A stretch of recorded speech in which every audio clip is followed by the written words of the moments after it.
ಏನಾದರೂ ಸಮಸ್ಯೆ ಉಂಟು, ಅನಾರೋಗ್ಯ ಉಂಟು, ಚಿಂತೆ ಉಂಟು ಅಂತಾದ್ರೆ ಗೊತ್ತಾಗುತ್ತೆ.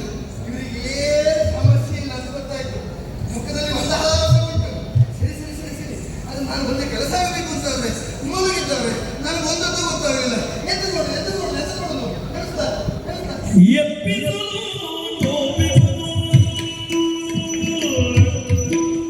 ಎಪ್ಪಿಸಲು ಕೋಪಿಸಲು ಎಪ್ಪಿಸಲು ಕೋಪಿಸಲು ನಾ ತಪ್ಪಿಕೊಳ್ಳೆ ಏನೋ ನಾ ತಪ್ಪಿಕೊಳ್ಳೆ ಏನೋ ಒಬ್ಬುತ್ತಲಿದೆ ಮನ ಗೊಬ್ಬನು ಸಹಿಸನು ಕಪ್ಪಿಲ್ಲನು ಶಯ ಎಸೆಯುವುದು ಒಬ್ಬುತ್ತಲಿದೆ ಮನ ಗೊಬ್ಬನು ಸಹಿಸನು ಕಪ್ಪಿಲ್ಲನು ಶಯ ಎಸೆಯುವುದು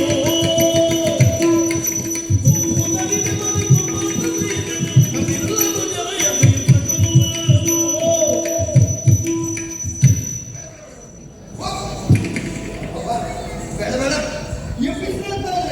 ಎಷ್ಟು ಹಾಯಾಗಿ ನಿದ್ರೆಯಲ್ಲಿ ಎಬ್ಬಿಸುವುದು ಮಹಾ ದೋಷ ಅಂತೆ. ದೋಷದ ಬಿಟ್ಟಾಕಿ ಇವರು ನನ್ನನ್ನು ಸಂತೋಷ ಪಡಬೇಕೇ ವಿನಃ ಸಿಟ್ಟು ಆಗಬಾರದು. ಹಾಗಾಗಿ ಎಬ್ಬಿಸುವಂತಾದ್ರೆ ಒಮ್ಮೆ ಸಿಕ್ಕೊಂಡು ಕೆಲವರೆಲ್ಲ ಸಿಗಬೇಕು ಎಂತದ್ದು ನೋಡೋದಿಲ್ಲ. ಯಾರಾದ್ರೂ ಎಬ್ಬಿಸಿದ್ರೆ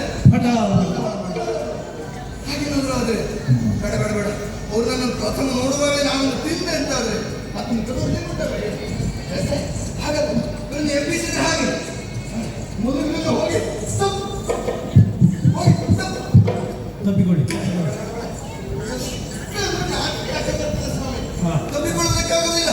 ಹೆಚ್ಚು ಸರಿ ನನಗೆ ಎಂತದ್ದು ಕೆಲಸ ಉಂಟು. ಮತ್ತೆ ಕೆಲಸ ಎಂತದ್ದು ಇಲ್ಲ. ಇವ್ರು ಎಷ್ಟೊತ್ತಿಗೆ ಹೇಳ್ತಾರೆ ಎಷ್ಟೊತ್ತಿಗೆ ಮಾತಾಡೋದೇ ಕೆಲಸ. ಒಳ್ಳೆ ನೋಡುವ ಅವ್ರು ಎಷ್ಟೊತ್ತಿಗೆ ಹೇಳ್ತಾರೆ ಅಂತ ಗೊತ್ತಾಗ್ತದೆ. ಅವ್ರು ಏನು ಇವರಿಗೆ ನಾನು ಇನ್ನು ಮನೆಯಿದ್ರೆ ಬಹಳ ಒಳ್ಳೆಯದಾಗ್ತದೆ.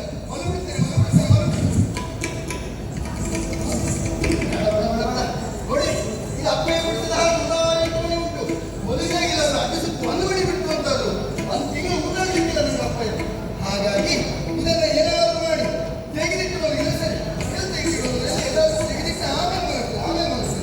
ಬಾಲೆಯೋಜಿಸಿ ತನ್ನ ಮುತ್ತಿನ ಮಾಲೆಗಳ ತೆಗೆದಿರಿಸಿ ಬಾಲೆಯೋಜಿಸಿ ತನ್ನ ಮುತ್ತಿನ ಮಾಲೆಗಳ ತೆಗೆದಿರಿಸಿ